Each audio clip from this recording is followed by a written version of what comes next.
വിത്തറിൻ്റെ മഹത്വം പല ആളുകളും മനസ്സിലാക്കിയിട്ടില്ല. ളുഹറിൻ്റെ മുമ്പും ശേഷവുമൊക്കെയായി, അല്ലെങ്കിൽ നാം നിർവഹിക്കുന്ന 5 വക്ത് നിസ്കാരങ്ങളുടെ മുമ്പും ശേഷവുമായി നിർവഹിക്കപ്പെടുന്ന നിസ്കാരങ്ങളിൽ ഏറ്റവും ശ്രേഷ്ഠമായത് വിത്തറാണ്. ഇത് എത്ര പേർക്കറിയാം? ഇന്നല്ലാഹ വിത്തുറുൻ യുഹിബ്ബുൽ വിത്ര. അള്ളാഹു ഒറ്റയാനാണ്, അതുകൊണ്ട് വിത്തർ നിസ്കാരത്തെ അള്ളാഹുവിന് വലിയ ഇഷ്ടമാണെന്ന് പ്രവാചകനായ മുഹമ്മദ് മുസ്തഫ സ്വല്ലല്ലാഹു അലൈഹി വസല്ലമ തങ്ങൾ നമ്മെ പഠിപ്പിച്ചു. അപ്പോൾ വിത്തർ നിസ്കാരത്തിൻ്റെ മഹത്വം നാം മനസ്സിലാക്കുക. ഇജഅലു ആഖിറ സ്വലാത്തിക്കും വിത്റാ. വിത്റാണ് നിങ്ങളുടെ നിസ്കാരത്തിൽ ഏറ്റവും അവസാനത്തേതായി നിർവഹിക്കപ്പെടേണ്ടത് എന്ന് നബി സ്വല്ലല്ലാഹു അലൈഹി വസല്ലമ തങ്ങൾ പറഞ്ഞ ഹദീസ് കൂടി കൂട്ടി വായിക്കുമ്പോഴാണ് നമ്മുടെ സംശയത്തിൻ്റെ പ്രസക്തി ബോധ്യപ്പെടുന്നത്. കാരണം നിങ്ങൾ രാത്രിയിൽ നിർവഹിക്കപ്പെടുന്ന നിസ്കാരങ്ങളിൽ അവസാനത്തെ നിസ്കാരം വിത്റാകണമെന്ന് പറയുമ്പോൾ, വിത്തർ നിർവഹിച്ച് കഴിഞ്ഞതിന് ശേഷം മാസം കാണുമ്പോൾ പിന്നീട് തറാവീഹ് നിസ്കരിക്കുന്നത് എങ്ങനെയെന്നാണ് പല ആളുകളുടെയും ചോദ്യം. വളരെ പ്രസക്തമായ ചോദ്യമാണ് ഇത്. ഇന്ന് തന്നെ നാം അതിൻ്റെ നിവാരണം കണ്ടെത്തേണ്ടതായിട്ടുണ്ട്. അതുകൊണ്ടാണ് ഇന്ന് ഈ ടോപ്പിക്കുമായി ഞാൻ നിങ്ങളുടെ മുമ്പിലേക്ക് വന്നിട്ടുള്ളത്. പറയാം, വിത്തർ നിസ്കരിക്കുമ്പോൾ ശാഫിഈ മദ്ഹബിലെ ഏറ്റവും പ്രബലമായ ഇബ്നു ഹജറുൽ ഹൈതമി റളിയല്ലാഹു അൻഹുവിൻ്റെ അഭിപ്രായമനുസരിച്ച് വിത്തർ എന്ന് പറയുന്ന ഒറ്റയായ അവസാനത്തെ ഒരു റക്അത്ത് നമുക്ക് അവസാനം തന്നെ ആവണമെന്നില്ല. ഒരാൾ 3 റക്അത്ത് വിത്തർ നിസ്കരിക്കുന്നു, ഉദാഹരണത്തിന് വേണ്ടി നമുക്ക് അങ്ങനെ പറയാം. ആ 3 റക്അത്തുള്ള വിത്തർ നിസ്കാരം അദ്ദേഹത്തിന് 2 രൂപത്തിൽ നിസ്കരിക്കാം. ആദ്യം 1 റക്അത്ത് നിസ്കരിച്ചിട്ട് പിന്നെ 2 റക്അത്ത് നിസ്കരിക്കാം. അതല്ല, ആദ്യം 2 റക്അത്ത് നിസ്കരിച്ചിട്ട് പിന്നെ 1 റക്അത്ത് നിസ്കരിക്കാം. ആദ്യം 2 റക്അത്ത് നിസ്കരിച്ചിട്ട് പിന്നെ 1 റക്അത്ത് നിസ്കരിക്കുന്നതാണ് നല്ലത് എന്ന് പറയേണ്ടതില്ല. അപ്പോൾ ഇവിടെ ഒരാൾ 5 റക്അത്ത് നിസ്കരിക്കുന്നു വിത്തർ എങ്കിൽ അദ്ദേഹത്തെ സംബന്ധിച്ചിടത്തോളം ഈ 5 റക്അത്ത് എന്ന് പറയുന്നത് 4 റക്അത്ത് ഒന്നിച്ചും 1 റക്അത്ത് അല്ലാതെയും നിസ്കരിക്കാം. ഈ രണ്ട് ആയി നിസ്കരിച്ചിട്ട് പിന്നെ 1 റക്അത്തും മാത്രം നിസ്കരിക്കാം. ഇതാണ് ഏറ്റവും നല്ലത്. ഈ രണ്ട് ആയി നിസ്കരിച്ച് പിന്നെ 1 റക്അത്ത് നിസ്കരിക്കുക. കാരണം ഒരാൾ 4 റക്അത്ത് ഒന്നിച്ച് വിത്തർ നിസ്കരിച്ചാൽ, ഇത് വിത്തറിനുള്ള പ്രത്യേകതയാണ്. ഇതുപോലെ തറാവീഹ് നിസ്കരിക്കാൻ പാടില്ല. തറാവീഹ് ഓരോ 2 റക്അത്തിലും സലാം വീട്ടൽ നിർബന്ധമാണ്. കാരണം അത് സെപ്പറേറ്റ് നിസ്കാരമാണ്. അതേസമയം വിത്തർ എന്ന് പറയുമ്പോൾ അത് ഒന്നിച്ചു വേണമെങ്കിൽ ഒരാൾക്ക് നിസ്കരിക്കുന്നതുകൊണ്ട് വിരോധമില്ല. 4 റക്അത്ത് ഒന്നിച്ചൊരാൾ നിസ്കരിക്കുമ്പോൾ അദ്ദേഹത്തിന് ആദ്യത്തെ 2 റക്അത്തിൽ മാത്രമേ സൂറത്തോതൽ സുന്നത്തായിട്ട് വരികയുള്ളൂ. അപ്പോൾ ഓരോ 2 റക്അത്തുകളിലും സൂറത്ത് ഓതൽ സുന്നത്ത് എന്ന് പറയുന്ന ആ പ്രത്യേകത ലഭ്യമാകുന്നതിന് വേണ്ടി ഈ രണ്ട് ആയി നിസ്കരിച്ചിട്ട് പിന്നെ 1 റക്അത്ത് കൂടി നിസ്കരിക്കാം. ഞാനിപ്പോൾ നിങ്ങളുടെ ശ്രദ്ധ ക്ഷണിക്കുന്നത് അതിലേക്കല്ല. 5 റക്അത്ത് നിസ്കരിക്കുന്ന ഒരു വ്യക്തിയെ സംബന്ധിച്ചിടത്തോളം ഒറ്റയായ 1 റക്അത്ത് എപ്പോൾ നിർവഹിക്കണം, ഇതാണ് വിഷയം. അവിടെ 3 രൂപമുണ്ട്. അഥവാ ആദ്യം 1 റക്അത്ത് നിസ്കരിച്ചിട്ട് പിന്നെ 4 റക്അത്ത് നിസ്കരിക്കാം. ആദ്യം 2 റക്അത്ത് നിസ്കരിച്ചു, പിന്നെ 1 റക്അത്ത് നിസ്കരിച്ചു, പിന്നെ 2 റക്അത്തും കൂടി നിസ്കരിച്ചു, അങ്ങനെയും 5 ആക്കാം. അതിനും വിരോധമില്ല. ഏറ്റവും നല്ലത് നേരത്തെ ഞാൻ സൂചിപ്പിച്ചു, ഒറ്റ അവസാനമാകുന്ന വിധത്തിലാണ്. ഇപ്പം ഇവിടെ നമ്മുടെ പ്രശ്നത്തിൽ ഉന്നയിച്ച വിഷയം നമുക്ക് സംസാരിക്കാം.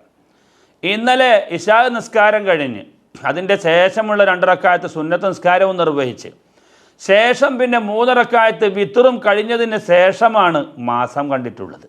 അങ്ങനെ വരുമ്പോൾ ആ നിസ്കാരം വിത്തർ അവസാനത്തെ നിസ്കാരമാണ് എന്ന് അള്ളാഹുവിൻ്റെ റസൂൽ പറഞ്ഞിരിക്കെ പിന്നെ നമുക്ക് എങ്ങനെ തറാവീഹ് നിസ്കരിക്കാൻ പറ്റും എന്നതാണ് വിഷയം. ഇവിടെ വളരെ സിമ്പിളായി നമുക്കതിനെ കൈകാര്യം ചെയ്യാവുന്നതാണ്. അഥവാ തറാവീഹ് നമ്മൾ 20 റക്അത്ത് നിസ്കരിച്ചതിന് ശേഷം പിന്നെയും നമുക്ക് വിത്തർ നിർവഹിക്കാം. പക്ഷേ ഒരു ദിവസം 2 വിത്തറില്ല എന്ന് നബി സല്ലല്ലാഹു അലൈഹി വസല്ലം തങ്ങൾ പഠിപ്പിച്ചു. അതുകൊണ്ട് ഇനി ഒറ്റയായ റക്അത്ത് നാം നിർവഹിക്കുന്ന പ്രശ്നമില്ല. ഇന്നലെ ഞാൻ തറാവീഹിന് ശേഷം വിത്തർ നിസ്കരിച്ചു. യഥാർത്ഥത്തിൽ നേരത്തെ വിത്തർ നിസ്കരിച്ച ആളായിരുന്നു ഞാനും എന്നോടൊപ്പമുള്ള പല മഅ്മൂമീങ്ങളും. പക്ഷേ തറാവീഹിന് ശേഷം വീണ്ടും വിത്തർ നിസ്കരിച്ചു. അതെങ്ങനെയാണ്? ഒറ്റയില്ലാത്ത വിത്തർ. അഥവാ ഒറ്റ ആദ്യം നിസ്കരിച്ചത് കൊണ്ട് പിന്നെ ഞാൻ ഉൾക്കൊള്ളുന്ന സമൂഹവും 4 റക്അത്ത് വിത്തർ നിസ്കരിച്ചു. അപ്പോൾ നേരത്തെ ഒറ്റ നിസ്കാരം നിർവഹിച്ചത് കൊണ്ട്, അഥവാ 3 റക്അത്ത് നേരത്തെ നിസ്കരിച്ചതിൽ അവസാനത്തെ റക്അത്ത് ഒറ്റയായി നിർവഹിച്ചത് കൊണ്ട് വിത്തർ അവിടെ പൂർണ്ണമായി, അഥവാ വിത്തറുണ്ടായി. വിത്തറിൻ്റെ പൂർണ്ണത വരണമെങ്കിൽ 11 റക്അത്ത് മൊത്തമായി നിസ്കരിക്കണം. ഇനി അതിൻ്റെ പൂർത്തീകരണം എന്ന നിലയിൽ വിത്തറിൽ നിന്നുള്ള 2 റക്അത്ത് ഞാൻ അല്ലാഹു തആലാക്ക് വേണ്ടി നിസ്കരിക്കുന്നു എന്ന് നിയത്ത് ചെയ്ത് ഒരു 2 റക്അത്തും അതിൻ്റെ ശേഷം സലാം വീട്ടിയതിന് ശേഷം പിന്നെ ഒരു 2 റക്അത്ത് വീണ്ടും നിർവഹിച്ചു. അപ്പോൾ പറഞ്ഞു കൊണ്ടുവരുന്നത്, വിത്തർ ഒറ്റ നിസ്കരിച്ചു എന്ന് കരുതി പിന്നീട് വിത്തർ നിസ്കരിക്കാൻ പാടില്ല എന്നില്ല. പക്ഷെ പിന്നെ ഒറ്റയായ വിത്തറില്ല. ഒറ്റ ഒരു റക്അത്ത് നേരത്തെ നിർവഹിച്ചത് കൊണ്ട് രാത്രിയിൽ എപ്പോഴെങ്കിലും, അത് തുടക്കത്തിലാകാം, മധ്യത്തിലാകാം, അവസാനത്തിലാകാം, ഒറ്റ നിർവഹിച്ച് കഴിഞ്ഞാൽ പിന്നെ ഒറ്റയായ നിസ്കാരം ഇല്ല. വിത്തറിൻ്റെ പൂർത്തീകരണമായ ഈ 2 റക്അത്ത് നമുക്ക് പിന്നീട് നിസ്കരിക്കാം. അത് ആ അർത്ഥത്തിൽ നാം ചിന്തിക്കുമ്പോൾ എൻ്റെ പ്രിയപ്പെട്ട പ്രേക്ഷകരോട് നല്ല ഒരു കാര്യം ഞാൻ പറഞ്ഞു തരാം. അഥവാ നിങ്ങളൊക്കെ അത്തായം കഴിച്ച് 2 റക്അത്ത് തഹജ്ജുദ് നിസ്കരിക്കുമ്പോൾ ആ തഹജ്ജുദ് നിസ്കാരത്തിൻ്റെ കൂടെ വിത്തറും കൂടെ കരുതിയാൽ വിത്തറിൻ്റെ കൂലി നമുക്ക് ലഭ്യമാകും, തഹജ്ജുദ് നമുക്ക് കിട്ടും. നേരത്തെ നാം വിത്തർ നിസ്കരിച്ചവരാണ്, പക്ഷേ വിത്തറിൻ്റെ പൂർത്തീകരണമാണ് ഇപ്പോൾ നടക്കുന്നത്. വിത്തർ എന്ന് പറയുന്ന ഒറ്റയായ നിസ്കാരം നേരത്തെ നിർവഹിച്ചതുകൊണ്ട് ഇനി ഒരിക്കലും ഒറ്റ നിർവഹിക്കാൻ തരമില്ലെന്നർത്ഥം. നമുക്ക് വേണമെങ്കിൽ അതിൻ്റെ പൂർത്തീകരണം എന്ന നിലയിൽ തഹജ്ജുദിനോടൊപ്പം നമുക്ക് വിത്തറും നിസ്കരിക്കാം. ഒരു കാര്യവും കൂടി ഞാൻ ഓർമ്മപ്പെടുത്തുന്നതും നിങ്ങൾ ശ്രദ്ധിക്കുന്നതും നല്ലതാണ്. പള്ളിയിൽ വെച്ചാണ് ഒരാൾ സുബഹിക്ക് മുമ്പ് തഹജ്ജുദ് നിസ്കരിക്കുന്നതെങ്കിൽ അദ്ദേഹത്തിന് 4 നിസ്കാരത്തിൻ്റെ പ്രതിഫലം ഒരു 2 റക്അത്ത് കൊണ്ട് മാത്രം നിർവഹിക്കാനും നേടിയെടുക്കാനും പറ്റും. അഥവാ പള്ളിയിലേക്ക് കയറുമ്പോൾ തഹയ്യത്ത് നിസ്കാരം സുന്നത്താണ് എന്ന് അറിയാത്തവരുണ്ടാവുകയില്ല. അതുപോലെ ഏത് ഒരു വുളു എടുത്താലും അതിൻ്റെ തൊട്ടുടനെ ആ വെള്ളം വറ്റി വരണ്ടുണങ്ങുന്നതിന് മുമ്പ് 2 റക്അത്ത് വുളുവിൻ്റെ സുന്നത്ത് നിസ്കാരമുണ്ട്. അപ്പോൾ 2 നിസ്കാരമായി. പിന്നെ ആ സമയത്തുള്ള തഹജ്ജുദും പിന്നെ സുബഹിക്ക് മുമ്പായി എപ്പോഴെങ്കിലും നിർവഹിക്കാവുന്ന വിത്തറും. ആകയാൽ വിത്തറും തഹജ്ജുദും തഹയ്യത്തും വുളുവിന് ശേഷമുള്ള 2 റക്അത്ത് സുന്നത്തും അള്ളാഹുവിന് വേണ്ടി ഞാൻ നിർവഹിക്കുന്നു എന്ന് ഒരാൾ നിയത്തു ചെയ്താൽ ഒരു വെടിക്ക് 2 പക്ഷി എന്ന് നാം കേട്ടിട്ടുണ്ട്. ഇവിടെ നമുക്ക് സാധ്യമാകുന്നത് 2 റക്അത്തിലൂടെ ഈ 4 നിസ്കാരത്തിൻ്റെ പ്രതിഫലമാണ്. ആകയാൽ പറഞ്ഞുകൊണ്ടുവന്നത്, വിത്തർ നിസ്കരിച്ച ആൾക്ക് പിന്നെയും വിത്തറിൻ്റെ പൂർത്തീകരണം എന്ന നിലയിൽ നിർവഹിക്കാം. ഒറ്റയായ നിസ്കാരം മുമ്പോ നടുവിലോ ശേഷമോ നിർവഹിച്ചാൽ മതി. അതിൻ്റെ പൂർത്തീകരണമായ മറ്റു റക്അത്തുകൾ നമുക്ക് എങ്ങനെയും നിർവഹിക്കാവുന്നതാണ് എന്ന് ഓർമ്മപ്പെടുത്തുന്നു. അതുകൊണ്ട് ഇന്നലെ മാസം കാണുന്നതിന് മുമ്പ് വിത്തർ നിസ്കരിച്ച ആളുകൾക്ക് ഒറ്റയായ വിധത്തിൽ 1 റക്അത്ത് എന്ന വിത്തറില്ല. വിത്തറിൻ്റെ പൂർത്തീകരണമായ മറ്റുള്ള നിസ്കാരങ്ങൾ നിർവഹിക്കുന്നത് കൊണ്ട് വിരോധവുമില്ലെന്ന് ഈ സമയത്ത് ഓർമ്മപ്പെടുത്താൻ ആഗ്രഹിക്കുന്നു. ഒരു അബദ്ധവും കൂടി ഈ സമയത്ത് ഉണർത്തട്ടെ. ചില ആളുകൾ ഇനി നിയത്ത് വെക്കുമ്പോൾ ഇശായിൻ്റെ ശേഷം തറാവീഹ് നിസ്കരിച്ച് ഉടനെ വിത്തർ നിസ്കരിക്കുമ്പോൾ തഹജ്ജുദ് കരുതാൻ പറ്റത്തില്ല എന്ന് അറിയാം, തഹയ്യത്തും കരുതാൻ പറ്റത്തില്ല, വുളുവിന് ശേഷമുള്ളതും പറ്റത്തില്ല. കാരണം അപ്പോഴൊന്നും അതിൻ്റെ ചാൻസ് അല്ലല്ലോ. അല്ലെങ്കിൽ ഉറങ്ങിയതിന് ശേഷമാണ് തഹജ്ജുദ് നിസ്കാരമുള്ളൂ. അതുകൊണ്ട് അത്തായം കഴിച്ചതിന് ശേഷം പള്ളിയിൽ വന്ന് സുബഹിക്ക് മുമ്പായി നിർവഹിക്കുന്ന ഒരു വ്യക്തിയെ സംബന്ധിച്ചിടത്തോളം വുളു എടുത്ത ഉടനെയാകുമ്പോഴാണ് ഈ 4 സുന്നത്തുകളും ലഭ്യമാവുക എന്ന കാര്യം പ്രത്യേകം ഓർമ്മിക്കണമെന്ന് ഒരിക്കൽ കൂടി ഓർമ്മപ്പെടുത്തി. സാധാരണഗതിയിൽ 3 റക്അത്ത് വിത്തർ നിസ്കരിക്കുന്നു. 20 റക്അത്ത് തറാവീഹ് നിസ്കരിച്ചതിന് ശേഷം റമളാനുകളിലെല്ലാം പൊതുവായി 3 റക്അത്ത് ജമാഅത്തായി നിസ്കരിക്കാറുണ്ട്. അവിടെ നാം പാരായണം ചെയ്യുന്നത് എല്ലാവർക്കും അറിയാം. 1-ാമത്തെ റക്അത്തിൽ സബ്ബിഹിസ്മയും 2-ാമത്തെ റക്അത്തിൽ ഖുൽ യാ അയ്യുഹൽ കാഫിറൂനും 3-ാമത്തെ റക്അത്തിൽ ഇഖ്ലാസ് സൂറത്ത്, ഫലഖ് സൂറത്ത്, നാസ് സൂറത്ത് എന്നിങ്ങനെ 3 സൂറത്തുകളാണ്. എന്നാൽ ഒരാൾ ഒറ്റയ്ക്ക് നിസ്കരിക്കുകയാണെങ്കിൽ അതിലേതെല്ലാം സൂറത്തുകളാണ് പാരായണം ചെയ്യേണ്ടത്? മഹാനായ ഇബ്നു സിയാദ് റളിയല്ലാഹു അൻഹു തൻ്റെ ഫത്താവയിൽ രേഖപ്പെടുത്തി വെച്ചു, 1 റക്അത്ത് വിത്തർ നിസ്കരിക്കുന്ന വ്യക്തിയെ സംബന്ധിച്ചിടത്തോളം ഈ 5 സൂറത്തുകളും പാരായണം ചെയ്യൽ സുന്നത്താണ്. അഥവാ സബ്ബിഹിസ്മയും ഖുൽ യാ അയ്യുഹൽ കാഫിറൂനും അഹദും ഫലക്കും നാസും ഈ 5 സൂറത്തുകളും പാരായണം ചെയ്യൽ സുന്നത്താണെന്ന് മഹാനവറുകൾ ഫത്വ കൊടുത്തിട്ടുണ്ട്. അതേസമയം 5 റക്അത്ത് ഒരാൾ വിത്ർ നിസ്കരിക്കുമ്പോൾ അതിലേതൊക്കെ റക്അത്തുകളാണ് സുന്നത്തായിട്ടുള്ളത്, ഏതെല്ലാം സൂറത്തുകളാണ് സുന്നത്തായിട്ടുള്ളത് എന്ന് മഹാനായ ഇബ്നു ഹജർ അൽ ഹൈതമി റളിയല്ലാഹു അൻഹു തുഹ്ഫയിൽ രേഖപ്പെടുത്തിയതായിട്ട് നമുക്ക് കാണാൻ കഴിയും. വിത്ർ എന്ന് പറയുമ്പോൾ നമുക്കറിയാം, പൊതുവെ നാം സൂറത്ത് ഓതുമ്പോൾ ഒന്നാമത്തെ സൂറത്ത് ദൈർഘ്യമുള്ളതും രണ്ടാമത്തെ റക്അത്തിലെ സൂറത്ത് അതിനേക്കാൾ ചുരുങ്ങിയതുമാകൽ പ്രത്യേകം സുന്നത്തുണ്ട്. ആ നിലക്ക് പാരായണം ചെയ്യുമ്പോൾ 5 റക്അത്തുള്ള വിത്ർ നിസ്കാരത്തിൽ ഏറ്റവും കൂടുതൽ ദൈർഘ്യമുള്ള സൂറത്താണ് ആദ്യം പാരായണം ചെയ്യേണ്ടത്. അതുകൊണ്ട് ഒന്നാമത്തെ റക്അത്തിൽ തന്നെ 2 സൂറത്തുകൾ പാരായണം ചെയ്യണമെന്ന് ഇബ്നു ഹജർ അൽ ഹൈതമി റളിയല്ലാഹു അൻഹു തുഹ്ഫ 2-ാം വാള്യം 231 രേഖപ്പെടുത്തുന്നു. ഏതൊക്കെയാണ് ആ സൂറത്തുകൾ? ഒന്ന് മുത്തഫിഫീൻ സൂറത്ത്, വൈലുൽ മുത്തഫിഫീൻ എന്ന് പറയുന്ന സൂറത്ത്. 2 സൂറത്തുൽ ഇൻഷിഖാഖ്. ഇത് രണ്ടും ഒന്നാമത്തെ റക്അത്തിൽ പാരായണം ചെയ്യണം. രണ്ടാമത്തെ റക്അത്തിൽ സൂറത്തുൽ ബുറൂജ്, അതുപോലെ സൂറത്തു ത്വാരിഖ് എന്ന ഈ 2 സൂറത്തുകൾ പാരായണം ചെയ്യുക. നേരത്തെ പറഞ്ഞ മുത്തഫിഫീനും ഇൻഷിഖാഖും ഈ സൂറത്തിലേക്ക് അപേക്ഷിച്ച് ചെറിയ സൂറത്തുകളാണ് ബുറൂജും ത്വാരിഖും. സബ്ബിഹിസ്മയെ അപേക്ഷിച്ച് വലുതാവുകയും വേണം. അതുകൊണ്ടാണ് ഒരു റക്അത്തിൽ തന്നെ 2 സൂറത്തുകൾ ഓതൽ സുന്നത്തായിട്ടുള്ളത്. ഇപ്പോൾ 2 റക്അത്തിൽ നിന്ന് സലാം വീട്ടിക്കഴിഞ്ഞു, 4 സൂറത്തുകളാണ് അതിൽ പാരായണം ചെയ്തത്.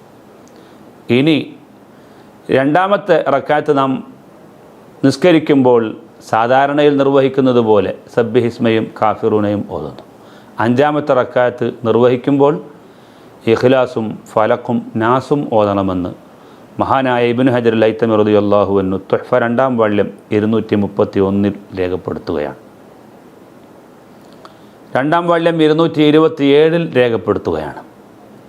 വിത്ർ നിസ്കരിക്കുമ്പോൾ ഒരു പ്രത്യേകതയുണ്ട്. തറാവീഹ് നിസ്കരിക്കുന്ന സമയത്ത് ഈരണ്ടായിട്ട് മാത്രമേ നിർവഹിക്കാവൂ. വിത്ർ നിസ്കരിക്കുന്ന ഒരു വ്യക്തിയെ സംബന്ധിച്ചിടത്തോളം വേണമെങ്കിൽ 5 റക്അത്തും ഒന്നിച്ച് നിർവഹിക്കാം. അതല്ലെങ്കിൽ പിന്നെ 4 റക്അത്തും പിന്നെ 1 റക്അത്തും അങ്ങനെയും നിസ്കരിക്കാം. ഈരണ്ടായി അവസാനം 1 റക്അത്ത് അങ്ങനെയും നിസ്കരിക്കാം. ഏതായാലും കൂട്ടി നിസ്കരിക്കുന്നതിനേക്കാൾ നല്ലത് ഈരണ്ടായി അവസാനം ഒറ്റയാകുന്ന വിധത്തിലാണെന്ന് മഹാന്മാരായ ഫുഖഹ രേഖപ്പെടുത്തുന്നു. റമദാൻ പകുതി കഴിഞ്ഞാൽ നിർവഹിക്കുന്ന വിത്ർ നമസ്കാരങ്ങളിൽ ഖുനൂത്ത് ഓതൽ സുന്നത്താണ്.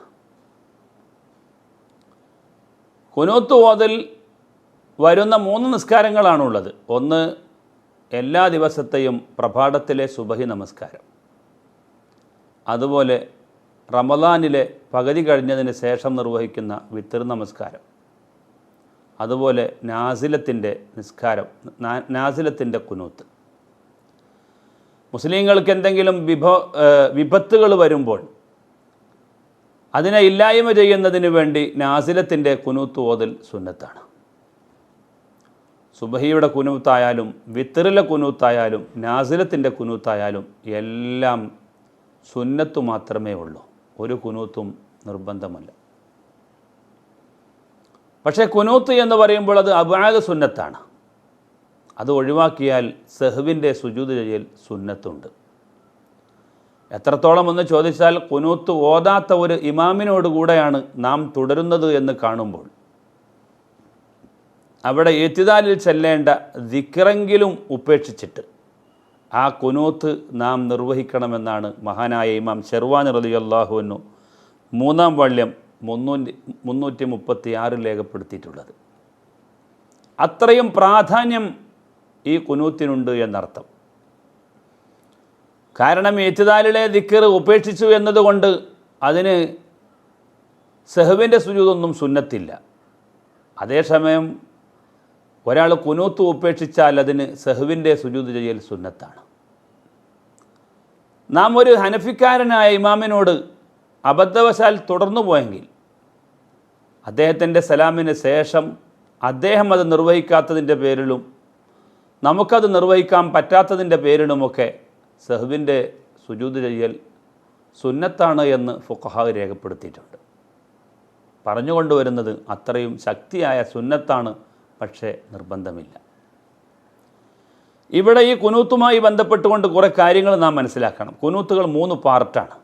ഒന്ന് ദുആ, അതാണ് അല്ലാഹുമ്മ ഹ്ദിനാ ഫീമൻ ഹദൈത്ത് വആഫിനാ ഫീമൻ ആഫൈത്ത് എന്ന് പറയുന്ന ഭാഗങ്ങളല്ല. പിന്നീട് രണ്ടാമത്തത് സനാ ആണ്, അള്ളാഹുവിനെ പുകഴ്ത്തി പറയുന്ന ഭാഗങ്ങൾ. ഫഇന്നക തഖ്ളി വലാ യുഖ്ളാ അലൈക് എന്ന് പറയുന്ന ഭാഗങ്ങൾ സനാ ആണ്. ആദ്യം പറഞ്ഞ ഭാഗം ഇമാമ് ദുആ ചെയ്യുമ്പോൾ മഅ്മൂമിങ്ങൾ ഉറക്കനെ ആമീൻ പറയൽ സുന്നത്തുണ്ട്. രണ്ടാമത്തെ ഭാഗം സനാ എത്തുമ്പോൾ ഫഇന്നക തഖ്ളി വലാ യുഖ്ളാ അലൈക് മുതൽ അവസാനം വരെ, അഥവാ സ്വലാത്ത് വരെയുള്ള സ്ഥലങ്ങളിൽ ഇമാമിനോടൊപ്പം മഅ്മൂമിങ്ങൾ പതുക്കെ ചൊല്ലൽ സുന്നത്തുണ്ട്. വ്യാപകമായ ഒരു അബദ്ധമാണ് മഅ്മൂമിങ്ങൾ ഫഇന്നക തഖ്ളി വലാ യുഖ്ളാ അലൈക എന്ന് പറയുന്ന ഭാഗം ചൊല്ലുമ്പോൾ പല ആളുകളും ഉച്ചത്തിലാണ് ചൊല്ലി വരാറുള്ളത്. യഥാർത്ഥത്തിൽ അവിടെ പതുക്കെയാണ് ഓതേണ്ടത്. പിന്നെ മൂന്നാമത്തെ ഒരു ഭാഗം സ്വലാത്തും സലാമുമാണ്. ഈ ഭാഗത്ത് എന്താണ് ചെയ്യേണ്ടത്? അത് ദുആയുടെ വകുപ്പിൽപ്പെട്ടതാണോ? അതല്ല മഅ്മൂമിങ്ങളും ചൊല്ലേണ്ടതുണ്ടോ?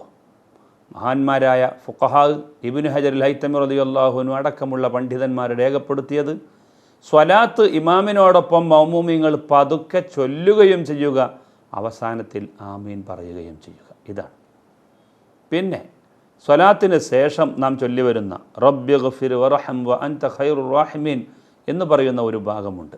അവിടെ ഇമാമായാലും മഅ്മൂമായാലും ഏകവചനമായിട്ടാണ് ചൊല്ലാറുള്ളത്. അങ്ങനെയാണ് ചൊല്ലേണ്ടത്. കാരണം അത് വിശുദ്ധമായ ഖുർആനിലെ ഒരു ആയത്തായതുകൊണ്ട് ആയത്തുകൾ നാം പാരായണം ചെയ്യുമ്പോൾ അതിന് ഒരിക്കലും തന്നെ മാറ്റമുണ്ടാകാൻ പാടില്ല. വാരിദായ ആയത്തുകളോ ഹദീസുകളോ വരുമ്പോൾ അതുപോലെ പാരായണം ചെയ്യണം എന്നതാണ് ഇസ്ലാമിൻ്റെ നിയമം. അതുകൊണ്ട് ഖുർആനിലെ ഒരു ആയത്തായതുകൊണ്ട് ആ ഭാഗം റബ്ബിഗ്ഫിർ വർഹം വ അൻത ഖൈറുർ റാഹിമീൻ എന്നാണ് ചൊല്ലാറുള്ളത്. അങ്ങനെ വർദ്ധിപ്പിക്കൽ അത് ഹസനാണെന്നും മഹാനായ ഇബ്നു ഹജർ അൽ ഹൈതമി റളിയല്ലാഹു അൻഹുവിന്റെ ഇംദാദ് എന്ന കിതാബിലും അതുപോലെ തന്നെ മറ്റു ഫുഖഹാവും രേഖപ്പെടുത്തിയതായി നമുക്ക് കാണാം. ചുരുക്കത്തിൽ കുനൂത്ത് അത് സുബ്ഹിയിലായാലും വിത്തറിലായാലും നാസിലത്തിൻ്റേതായാലും അത് അബ്ആദ് സുന്നത്താണ്. ഒഴിവാക്കിയാൽ സഹ്വിൻ്റെ സുജൂദ് ചെയ്ത് പരിഹരിക്കൽ ആവശ്യമായ സുന്നത്താണെന്ന് കൂടി ഈ സമയത്ത് ഓർമ്മപ്പെടുത്തുന്നു. അല്ലാഹു സുബ്ഹാനഹു വ തആല അവൻ്റെ വിധിവിലക്കുകളെ കൃത്യമായി ഉൾക്കൊണ്ട് ജീവിതത്തെ ധന്യമാക്കാൻ നമുക്ക് തൗഫീഖ് ചെയ്യുമാറാവട്ടെ. ആമീൻ എന്ന് ദുആ ചെയ്യുന്നു. അസ്സലാമു അലൈക്കും വറഹ്മത്തുള്ളാഹി വബറകാതുഹു.